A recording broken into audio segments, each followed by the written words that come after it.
And now, once again, let me welcome you to our webinar on the challenge working with large federal agencies to achieve large landscapes conservation goals. Today's event is sponsored by the Conservation Innovation Forum with assistance from the Ash Center's Government Innovators Network. Our moderator today is Jim Levitt, Director of the Program on Conservation Innovation at the Harvard Forest at Harvard University. Jim will be starting us off today. Jim? Thank you, Jessica. Sure. So if we can have our first slide, please. Yep, I'm just bringing up the bio slide for you, Jim. Very good. Okay. So welcome to you all. By the count that I see, there are 71 participants online. There are probably another 30 or 40 people who will access this webinar asynchronously when it is posted on the web. So this is a wonderful audience, and I thank you all for tuning in today. We have two truly expert conservationists to talk with us today about working with large federal agencies to achieve large landscape conservation in the field. The first is Nancy Natoli, and we will introduce Nancy in just a second. Nancy works in the Office of the Secretary of Defense. The second is Peter Stein, who is at the Lyme Timber Company and is head of all of the planning and operations at that private sector organization. So with that, Nancy, let me begin with you. We received, many of us in the mail, in the email in the last several months, an announcement that your program at the Department of Defense is considering some new grants to help you continue quite an innovative program, and we're going to talk about that today. Let me start off by asking you how you first became involved in the topic of land use generally and conservation more particularly. Thanks, Jim. I'll have to say I'm an accidental conservationist. I grew up, my dad's a civil engineer. I always wanted to be an architect. He told me architects don't do anything because the civil engineers have to figure out how to make everything stand up. So I dutifully followed his advice, went to MIT, enrolled in civil engineering, didn't care for it, went back to architecture, and in planning my courses, found some very interesting courses in the School of Urban Planning. So found my way to a planning degree and a Master of City Planning degree at MIT. I married a physicist at MIT and followed him around getting his graduate degrees, and as a part of that, ended up working for the Army in environmental policy and programs. And one of our stops along the way, we ended up back in Maryland, and I worked for the Army Environmental Command on the buffer program, which is what I now run for the entire Department of Defense. Very good. So you have several slides to tell us about with regard to the REPI program. Why don't you go ahead with those slides? Okay. So I would like you all to think about large landscape conservation as a national security imperative. We don't often think of conservation and national defense together, but I'm going to walk you through a little bit of this. Let me start with some background on the Department of Defense. The department includes the three departments, the Army, the Navy, and the Air Force, the Marine Corps being part of the Department of the Navy. And recall that our primary purpose is to prepare for and prevail in combat should the need arise. We need to have a trained and ready force. We need to make sure that all the warfighters are prepared as best we can make them should we need to call them into combat. And then one other detail, that the ability to buy and sell real estate on behalf of the United States is tightly controlled by the United States Congress. So that's when we get into this program, that's an exciting part about it is that Congress thought this was an important enough program to give a very limited authority to the departments to partner with conservation organizations. Again, a little bit of a background. These are some photos and a few words about some of the things that we do as part of our test and training mission. We are doing a lot of renewable energy. We have renewable energy mandates to meet certain goals of all of our energy supplied by renewable sources. We need to do that here and when we're in theater. We fly a lot of things. Sometimes the things have pilots in the aircraft. Sometimes the pilots are someplace else, maybe even on another continent. We need to test those abilities. We need to test those abilities at night. That's our advantage in the world is our ability in the night. So we need to test our devices, and we need a dark sky in order to do that. We make a lot of noise. We make fire. We make smoke. We have a lot of equipment, and we need to test and train in all of these environments.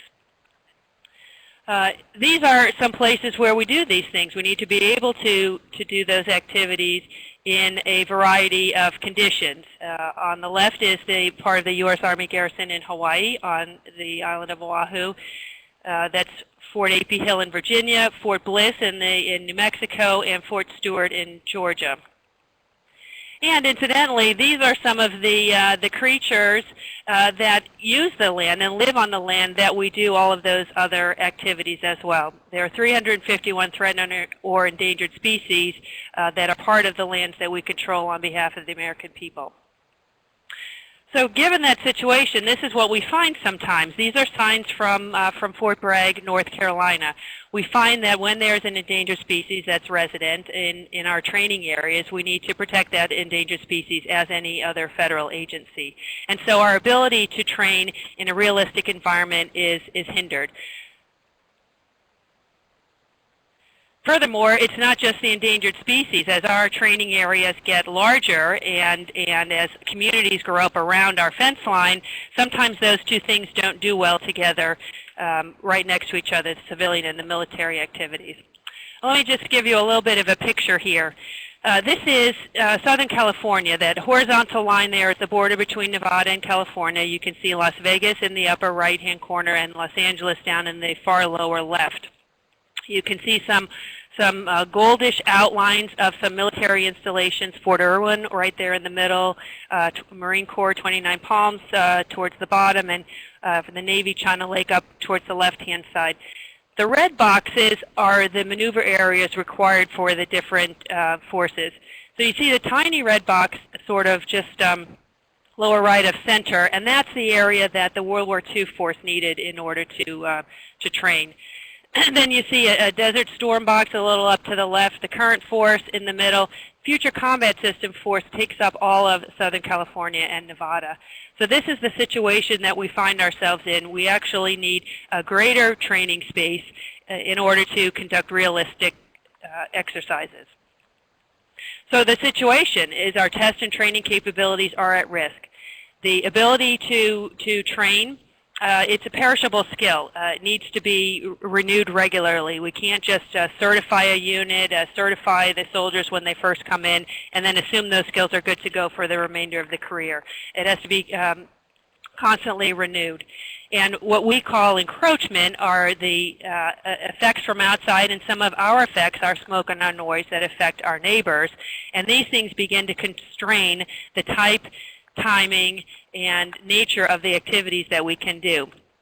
The bottom line is the importance of realistic training is that we have to train as we fight, because we will fight as we train. And anyone who's involved in sports understands that you tell your team you got to practice like it's game day. The same thing for military training. So here's some information about REPI, and it looks like I'm missing my pie chart, but I'll tell you there should be a pie chart over there on the right. Because of that situation where we find that we've got a lot of endangered species to manage, and that's restricting our ability to use the land to its fullest capability, land and water and air, the Congress gave us this authority. We call it the Readiness and Environmental Protection Initiative. It gave us this authority in 2002, and there's the legal information. It's codified at Title 10 of the United States Code, Section 2684A. And it does two things for us. It promotes readiness. As I said at the beginning, we're in the business of training warfighters, so it allows us to continue to do that on the land that we already control on behalf of the United States. It also promotes conservation, because sound ecology and sound landscapes are important to our ability to use the land to its fullest capability. In general, the authority allows us to enter into agreements with partners. Partners are state or local governments or private conservation organizations for the purposes of acquiring some sort of an interest in real property from willing sellers. Those are two key points. Usually the partner acquires an easement. Sometimes the partner acquires the property in fee. That's not prescribed in the authority. But it has to be a willing seller. This is not an acquisition program. This is not an eminent domain program, not a condemnation program whereby the military acquires more land for the purposes of training. It's a partnership program to work with other entities that are already interested in protecting land. And the purpose for us then is going to do one of two things, either help to limit some incompatible land uses or preserve high-value habitat. So the pie chart that you don't see shows that more than half of the project costs to date have been provided from the partners. And the facts there on the bottom, since the beginning, there's been over 215,000 acres protected at 60 places in 24 states. So let me show you where those are. So this is just all the places where we have had projects. Some of them were small one-time projects. Some of them are quite large and ongoing. The question is, where do we go from here? Everybody reads the papers and see that the budget horizon doesn't look like a good time to grow a program, particularly a conservation program in the Department of Defense, and particularly a program that doesn't have a legal driver.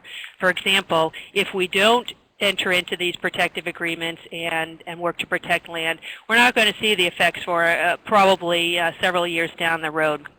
That's outside of the current budget horizon. So what do we need to do? We have to figure out how to do more with less.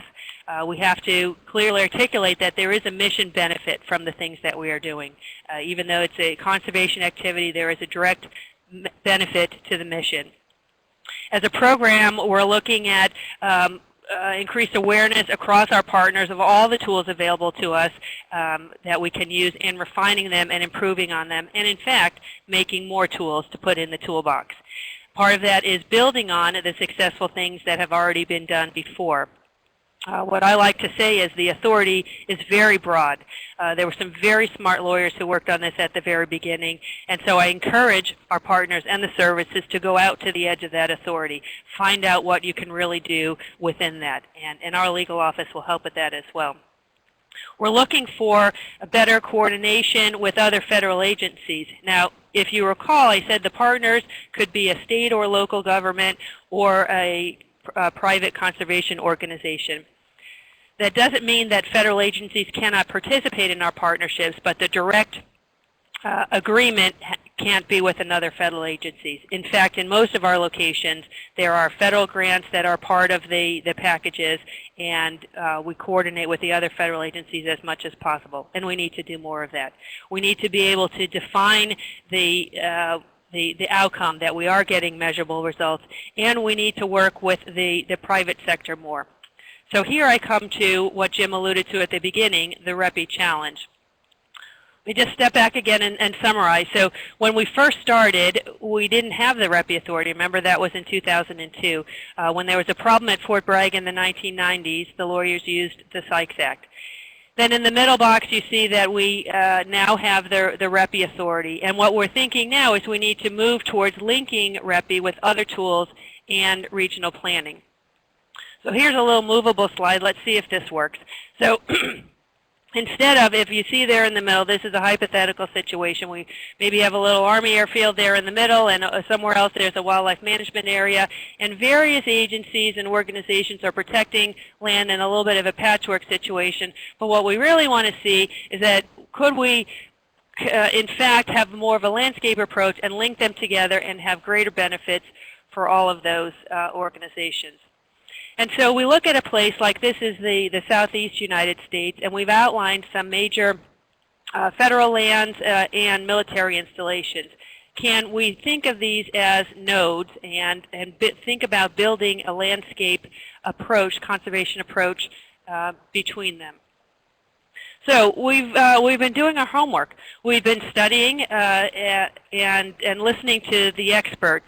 We've been looking into how can we do more with less in a shorter period of time. And these are some of the few sources that seem to suggest that again, confirm that there's a limited amount of time. We need to look at things on a different scale, and we need to look at different financing techniques to allow the money to go further. So this is a little bit of a joke. We can't use that innovative proposal because something like that's never been done before. Well, surprise, we're going to try something new with REPI and the Department of Defense. So we've issued this challenge, and what our hypothesis is that when we work at a larger scale, we'll have greater mission benefit, greater conservation outcome at a lower per unit cost. And we're thinking that within the conservation priorities that DOD and the concept of national security land protection can be a bit of a match magnet. So we're going to test this. And we're going to see if this helps to accelerate and some of the outcomes that we're looking for and some of the models that our partners are using. So 3 things we want to do. We want to use the creativity of the private sector. The government bureaucrats know a particular way of doing things, and we're comfortable with that way of doing things. But we know that the private sector likes to think out of the box, lives outside of the box. And we want to be able to harness some of that creativity. We want to look for financial support from different places. There are some very good private philanthropy sources that have supported conservation and are most reliable in that area. But what other places can we go to because of this unique overlap between national security and conservation, and draw in some more investment or contributions? And finally, we want to see if the marketplace can help us to get more at a lower per unit cost. So here are the parameters of this. This is a pilot in this year, the fiscal year 12. It's a very short time frame, and we have indicated that there's $5 million in this year's budget that we will award to one location in Georgia or Florida. Now note that we have existing projects, if you think back to that map, in Georgia and Florida. These we've looked at Fort Benning, Fort Stewart, Fort Gordon in Georgia, Camp Landing, and Eglin Air Force Base in Florida. So we've asked those 5 installations, partners, landowners, other conservation organizations, and the states around those areas, and private landowners in particular, to come up with a bigger bang project that, again, will accomplish a greater mission benefit and conservation benefit with this amount of money. And we're looking for at least a 1-to-1 cost match. Remember, I said that pie chart that didn't come through showed that 50% of the program costs to date are covered from partner contributions. So the budget times are different, but that is our target for this kind of a project.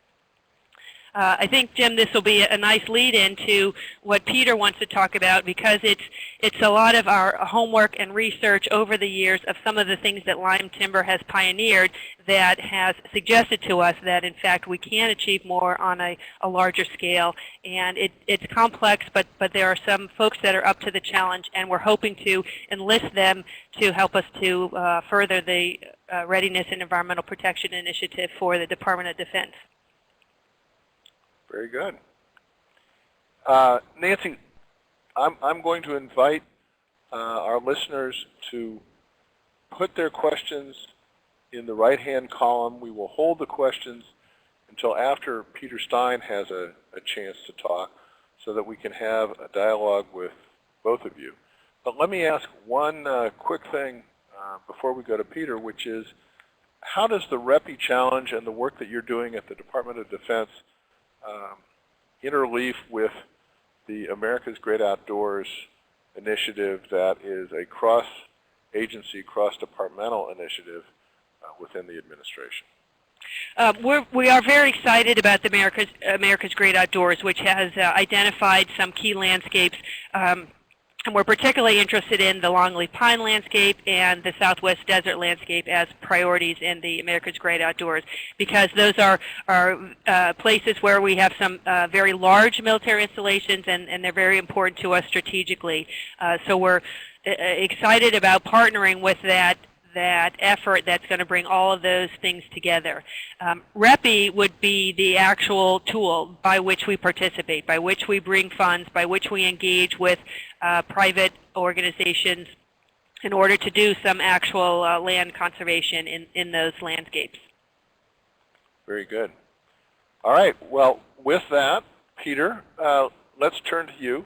Peter Stein is a true veteran of the modern land conservation movement. He has been at this for 30-plus years and is very well known among people who think strategically about conservation as somebody who is able to put together complicated deals that use some public involvement, some private involvement, some nonprofit funding and expertise to put together a package that works in the particular environment in question. So he has an example today to talk about that is still evolving but just reached a very important milestone on the Schoodic Peninsula, which is just east of Ellsworth, Maine, and part or adjacent to Acadia National Park, which is one of the most heavily visited national parks in the entire United States. So with that, Peter, why don't I ask you the same question?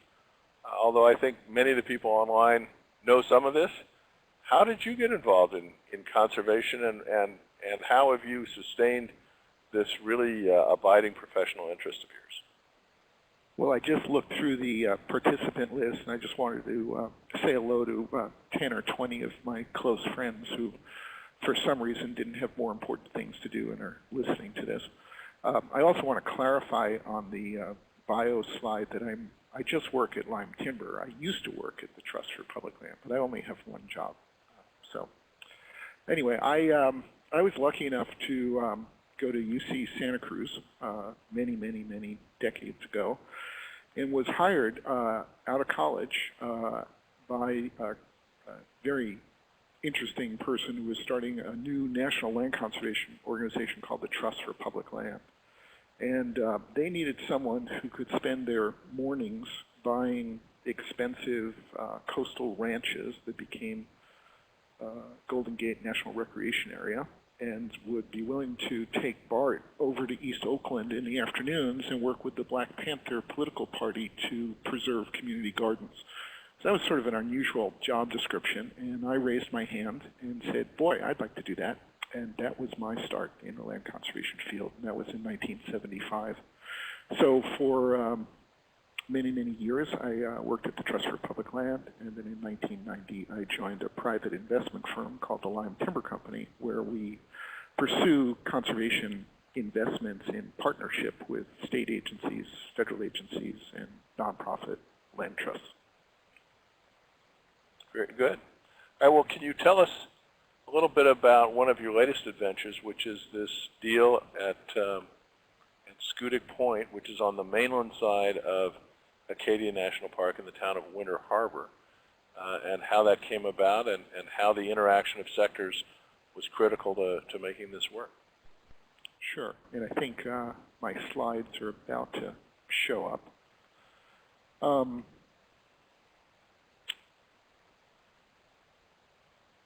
So, there you go. There we go. So Lyme Timber, for those of you who for some reason don't know me or don't know Lyme Timber is a timberland investment management organization. It means we collect investment dollars from individuals and families and institutions and put them to work buying important conservation assets, typically forest land, but we, as you'll hear from this example, do some things that might have some trees on it, but the fundamental reason for investing in the Schoodic Peninsula was not to harvest the trees. And we've done lots of deals with the Nature Conservancy, the Trust for Public Land, the Conservation Fund, and many regional land trusts around the country.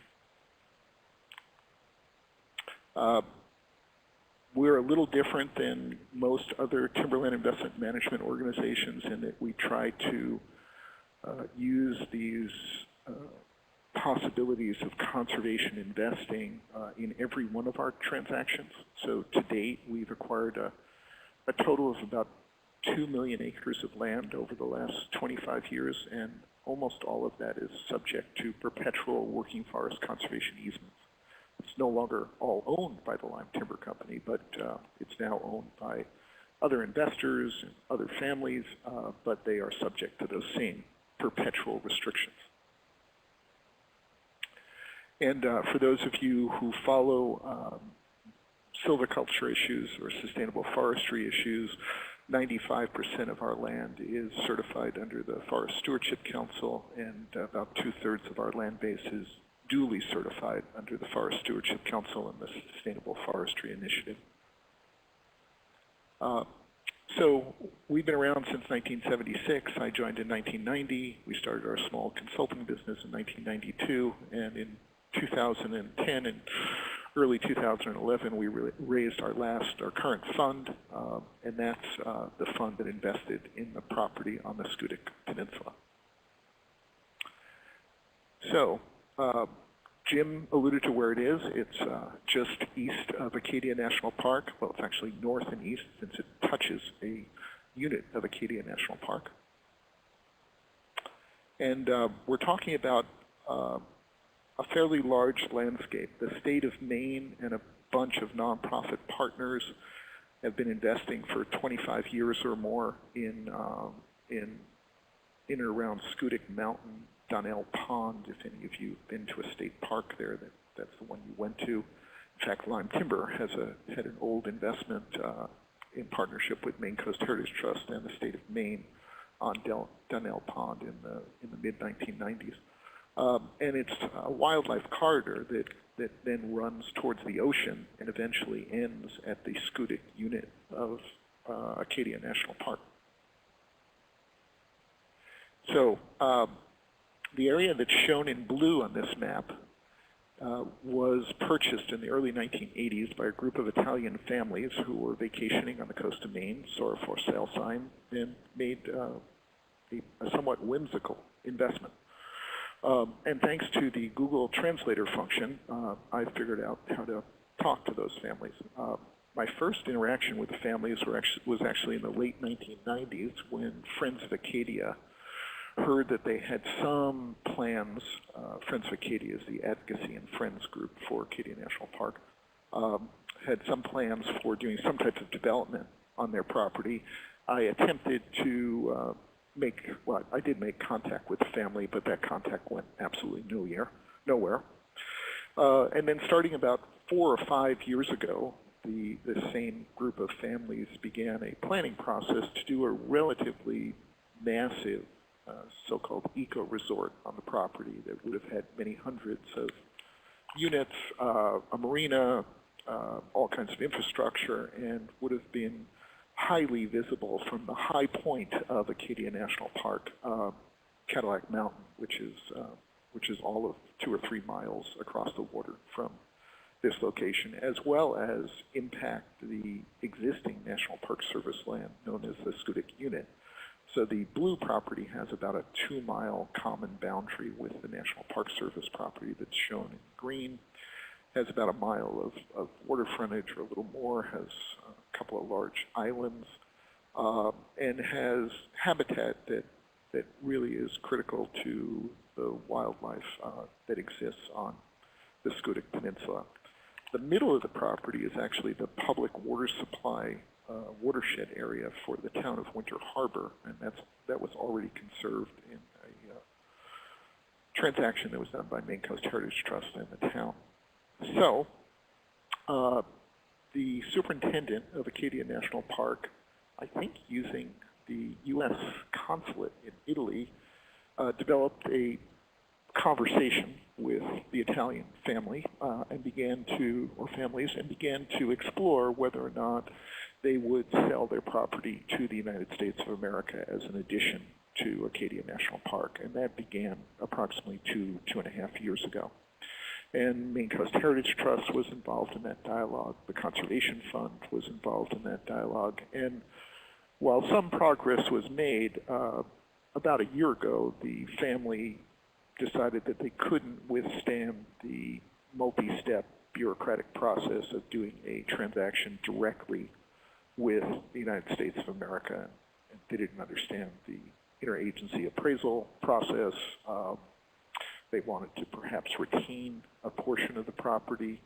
So without going into a lot of details, those conversations basically came to an end, and Sheridan Steele, the superintendent of the park, reached out to Lyme Timber Company, knowing that we had a little bit of knowledge of this property, and we were facile with the Google Translator function, that we should reach out to the family. And in the fall of 2010, I met with the representative of the family in New York. We got along fine. I congratulated them for trying to do a deal with the United States of America, and they said they just couldn't wait that long. And we began a series of interactions, designing different kinds of transactions, and at the end of the day, we were able to reach a tentative agreement to acquire the property. And let me walk you through that agreement. So the property is 3,200 acres. I already indicated where it's located, and it has that lovely island that is part of the property. These are the groups that were involved in the latest iteration in the successful capture of the property. So we reached an agreement to acquire the property for $12 million with an end of year. So we reached that agreement in August of 2011, and it required us to close by the end of the calendar year, by December 31st of 2011. We partnered with Maine Coast Heritage Trust. We're, because of a little bit of the political environment that Nancy described, we're a touch risk adverse on just waiting with all of our equity at risk, all of our investment at risk for a future set of cycles of Land and Water Conservation Fund money or private donations to come to Acadia National Park or Maine Coast Heritage Trust in this example to acquire the property. So we developed an agreement with Maine Coast Heritage Trust that was, I think, a bit unusual for them. It went through their board approval process to essentially share the risk in this investment by providing half of the capital. And that their half of the capital came in a mixture of the purchase of an option to acquire a conservation easement, so that gave them the exclusive right for 5 years to acquire a conservation easement, and a 5-year loan of $5 million. And if you mix their $1 million option purchase consideration with their $5 million loan, you got $6 million. And we took $6 million out of our fund, and that's how the initial transaction was to come together, with our then relying on the government relations expertise and experience, the facilitating governmental real property acquisition experience of Maine Coast Heritage Trust, working closely with Friends of Acadia and the Acadia National Park staff to spend essentially the next 5 years putting together the money to acquire what in this case would be a forever wild conservation easement over the property. As I indicated earlier, this was not going to be a sustainable timber investment. It really was an addition to a national park.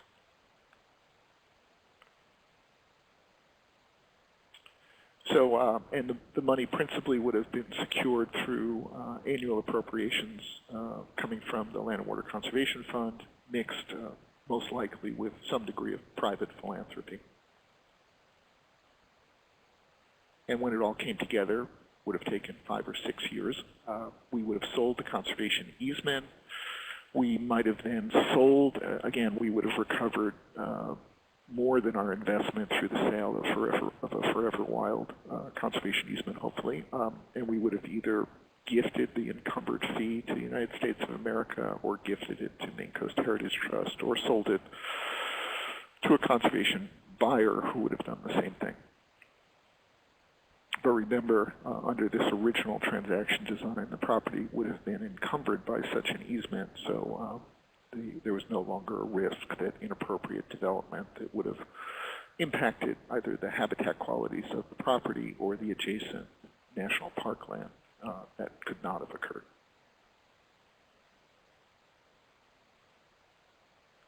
But because this arguably was a well-known conservation target by a number of families and local foundations who cared about the future of this property. At literally a minute to midnight, meaning in mid-December, well, it started in November, but it happened in mid-December, we were invited to essentially flip the property to a private foundation who would make some improvements, appropriate improvements in the form of hiking trails and bike paths and things like that, and eventually donate the property to the United States of America. But it was a foundation that had never really done anything like that before, and notwithstanding on the face it looked like a wonderful opportunity, took 100% of the public agency dollar risk out of the transaction. Lyme and Maine Coast Heritage Trust still had an issue about, well, what if this foundation decided to build an eco-resort? So we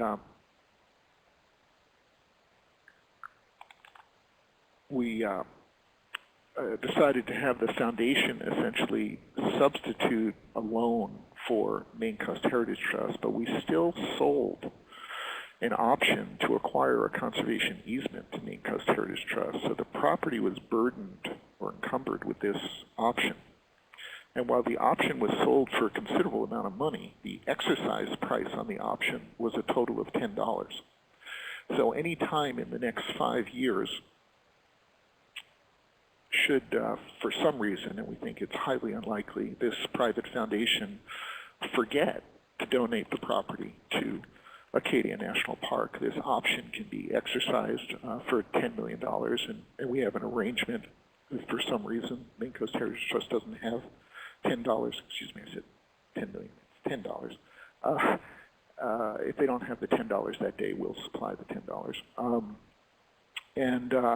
And they can make sure that the property goes to Acadia National Park.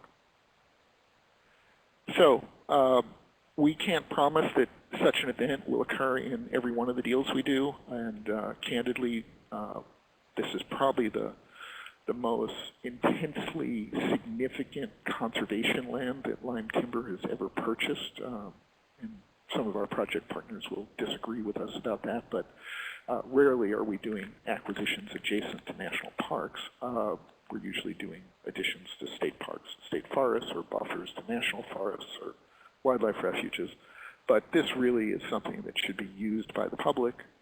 The foundation that eventually replaced our debt and equity will, I'm sure, do the right thing. But in the remote case that they neglect to do the right thing, we figured out a solution with our partner, Maine Coast Heritage Trust, that guarantees the right conservation outcome. The property presently is held in a special purpose vehicle that is managed by Lyme Timber, but the investment, the equity in that vehicle was delivered by the private foundation. So I think I'm going to stop. Very good. Just a little more detail. And just so you know that it's pretty important, that's a good portion of the property is shown in this photograph. It is, I can confirm, a spectacularly beautiful place right on the Atlantic Ocean. It's a wonderful thing that this has moved forward this quickly and this securely. Now we have... Jim, can I direct the really hard questions to some of the people who are participants who actually know a lot about this deal? You can, except they don't have the ability to speak on the phone.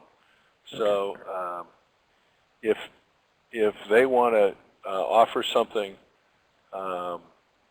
in writing and I'll feed it back, then that's fine. But I think just because the logistics are a little bit complicated, it's probably better if for the next 20 minutes most of the talking is done by me, you, and Nancy.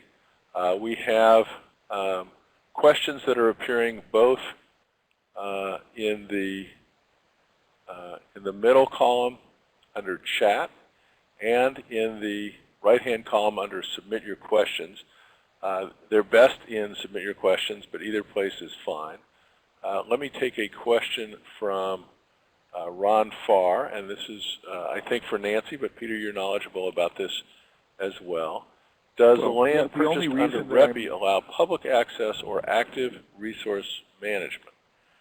Nancy is going to give a better answer, but the only reason I'm trying to become best friends with Nancy is that we do know that it does allow active resource management. Ah, good. Nancy, you want to add to that? Short answer is yes. And so remember, the Department of Defense is not purchasing this land. So it's for whatever purpose the fee owner, if the partner purchases in a fee, whatever is their mission, or if it's an easement, whatever is worked out between the landowner. But in places where our mission restrictions are endangered species related, we certainly would like those properties to be actively managed for the habitat for the species. I have a similar question or a complementary question from Charlie Chester that I'll read now, but again I want to encourage all of you in the audience to write your questions in the appropriate boxes so that we can keep this dialogue going. Charlie asks, I've heard Arizona conservationists say that the Berry Goldwater bombing range in the southwest corner of the state is one of the best protected areas in the state. Perhaps ironic, but not so ironic. Their main complaint is that there's a constant shuffling of military land managers, an endless stream of military staff who have to be continually educated on the conservation aspects of managing the area. What can the Department of Defense do to maintain personnel stability within its different units? And I will add by implication some consistency in the way that they interface with the local community. Nancy? That's a really good question. It's a complicated answer. You know, we rotate the military folks because that's part of their career progression. The civilians, we'd like to think the civilian side provides that stability, but because sometimes the GS scale doesn't compete well with the private sector, we end up training some really good people who then go out and work in the private sector. So a concept that we're trying to work on is a regional partnering because we understand that we confuse the community. Community sees Department of Defense, doesn't really know what's the difference between an Army uniform, Marine Corps uniform. So we're engaging in these regional partnerships on a multi-state level with other federal agencies in those states. We have a partnership in the Southeast, 6 southeastern states. We have one in the West, 5 western states also. And part of that is to have a something that goes beyond those individual people and particularly the officers who change and rotate out. But thank you for that comment, and we're working on that. It's a large organization, and like I said, part of us is the way we need to rotate out the military folks, and we're working on having that institutionalized relationship with the civilians. A new concept that we also have the Navy and Marine Corps pioneered is Community Plans and Liaison Officer. In the old days, we used to think that we were super important because we did national defense, and if somebody called to make a complaint, we'd say that's the sound of freedom, and we'd hang up the phone. Well, we can't do that anymore because the next phone call comes from the congressman, and then we've got all sorts of paperwork to do, and probably shut down some of our training in the meantime. But that's not the way to interact with the public. It's an arrogant way, and so we've learned from that, and we've learned that we are all stewards of the resources and neighbors together, and we should come together to understand our common boundaries. And the Community Plans and Liaison Officer does just that. It's not a public affairs position, which is to sort of manage the media, but it's really an engagement function to communicate both ways, to translate our mission to the community and to capture the community's concerns and make sure that that's factored into some of the military planning. So we're working on it, but again, the ship takes a little bit of time to turn around. Thank you, Charles. Sure. All right, so I have a couple of questions about location.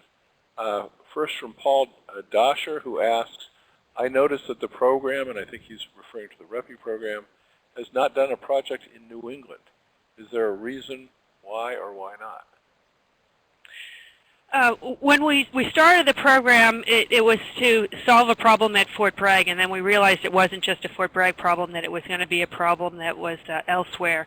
But really, the military services find out what are their most important places. They don't find out, they know what are their most important strategic training and test locations, and then they look at how are those at risk and how current is the risk. So I would just have to say that there are not some of the larger power projection platforms in the New England area that we have in some other parts of the country. So again, not some of the, go ahead. Think of Maine. I mean, the Schoodic Point was actually a former military facility that was surplused and transferred to the National Park Service. Right. Loring Air Force Base in northern Maine was also shut down and transferred to the state of Maine. And the Brunswick Naval Air Station is being shut down. So, for better or for worse, a lot of the facilities in New England no longer meet the military's needs. Just to slightly correct what Peter's saying about the Schoodic Peninsula, a portion of the peninsula was a naval intelligence installation. Right. And the military decided that it no longer needed that radio station there to send signals back and forth to England, that they had satellites to do that. And so that portion of the Schoodic Peninsula was given back to the National Park Service to manage, and they now have something called the Schoodic Education and Research Center and its institute that's there. Two more locational questions, a pair of locational questions from Carrie Knox, and I'll ask them both and let you both try to answer them. Carrie asked, does Lyme Timber work on North Carolina and or Texas? And then she asked, would the Department of Defense consider a project around Camp Swift in Central Texas to help protect the endangered Houston toad? Well, the easy answer for Lyme Timber is we would explore investments. We're actually exploring investments in the Onslow Bight region of coastal North Carolina as we speak. And we would explore investments in Texas if we could understand both the natural resource values and the conservation investment opportunities. Nancy, do you want to add to that? About the Camp Swift? Yeah. Again, that would have to be mission related. So we wouldn't engage in a project to protect the toad unless the endangered Houston toad was causing some mission restrictions at Camp Swift. So that would have to be the connection there. Okay. So I have another question. The questions are coming in fast and furious now from Jody Salvo. Hello, Jody. If I may state an earlier question in a slightly different way, what solutions around habitat fragmentation have been considered in either of the projects that you described? That is the REPI projects, I think, in Georgia or Florida, or the Schoodic Peninsula project, Peter, that you described. How does habitat fragmentation enter into planning for these things? Can I start that one? Yeah. Go ahead. Thank you. The habitat fragmentation it's a key problem for us because as that's what spotty development does, and then we have the largest block of the habitat, so we've got the greatest responsibility for those endangered species. So part of as we look on a larger scale around our installations that have some endangered species, particularly in the southeast, we look for larger intact habitat areas, and then we look for communication with the Fish and Wildlife Service also to see if there's that demographic and genetic connectivity among those species. But we like to look for the largest areas because, again, that is more stable for the recovery of the species. Peter. And I may have forgot to state it in the presentation, but one of the prime reasons for the conservation of that large block of land was to prevent habitat fragmentation on the Schoodic Peninsula. Right. Very good. All right, a question from Peter Stangl, who asks, and Peter Stein, I would ask you to chime in on this one as well, because I know that you're knowledgeable about REPI.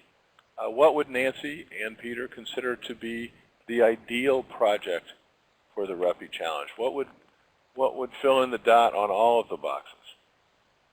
I'd love to see a large-scale land protection with a private landowner with some private investment dollars that achieves a greater mission benefit, larger conservation outcome at a lower per unit cost.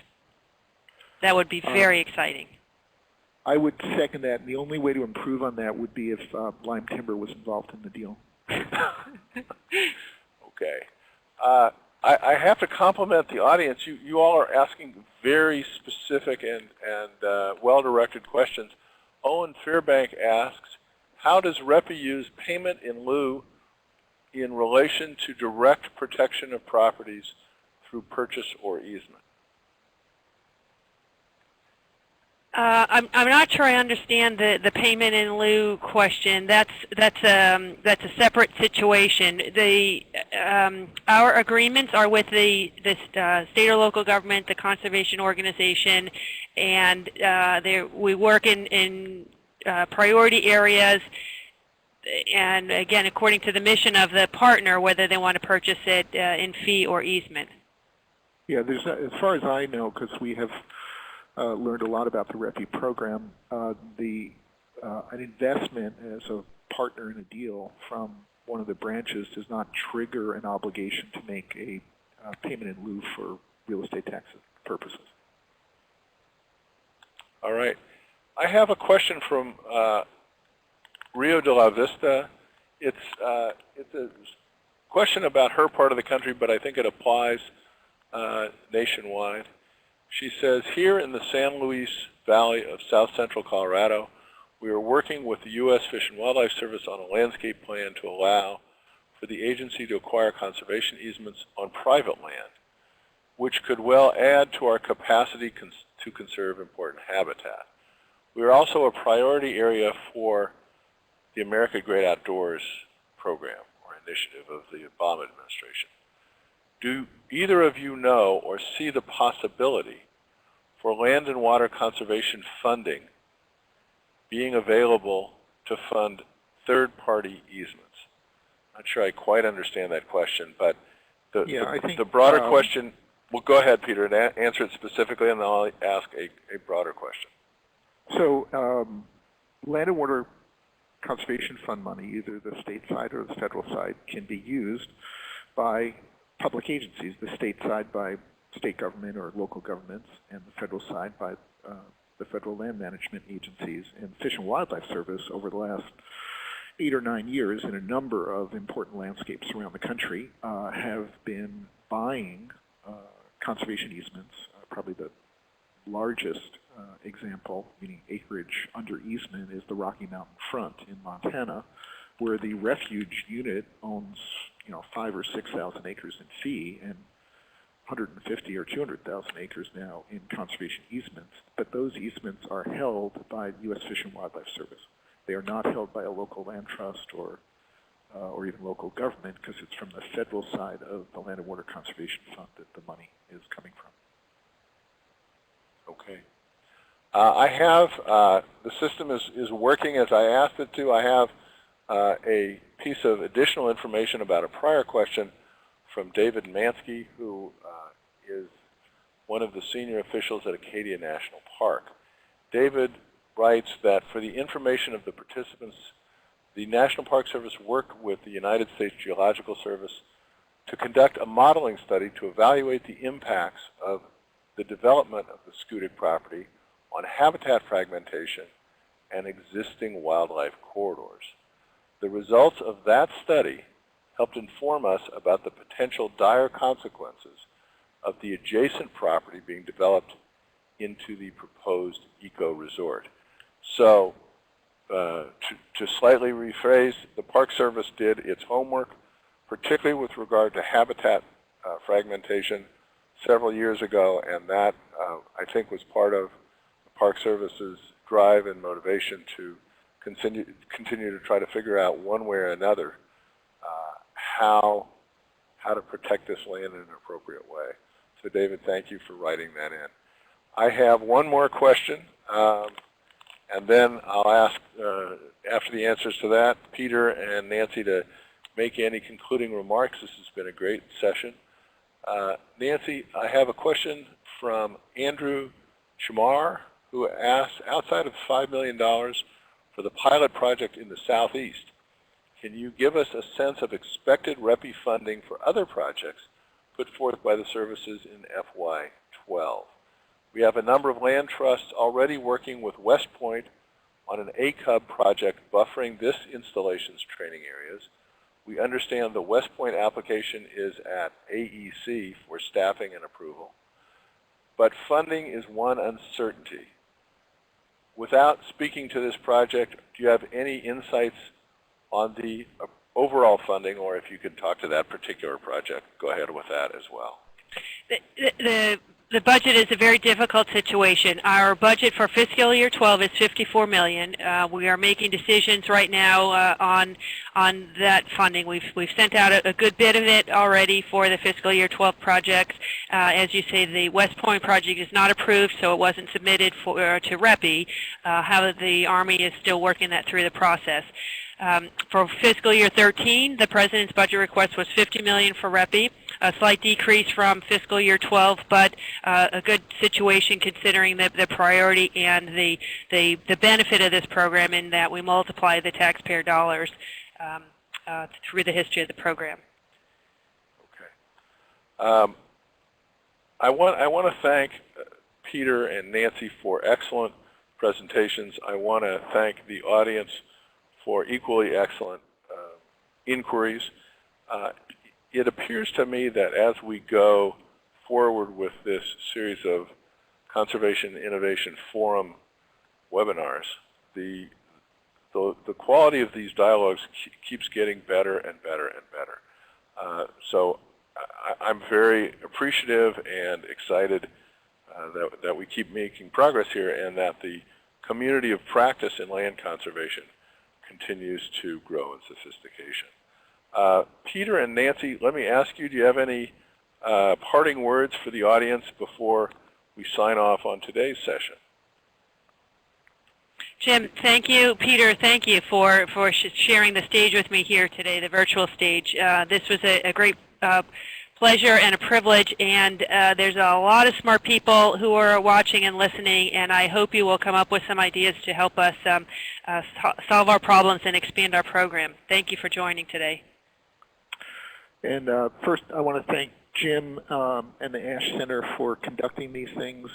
You know, an awful lot of activity goes on in the conservation investment world that isn't very transparent, and this is a way to make it a little more transparent and develop some learning lessons out of it.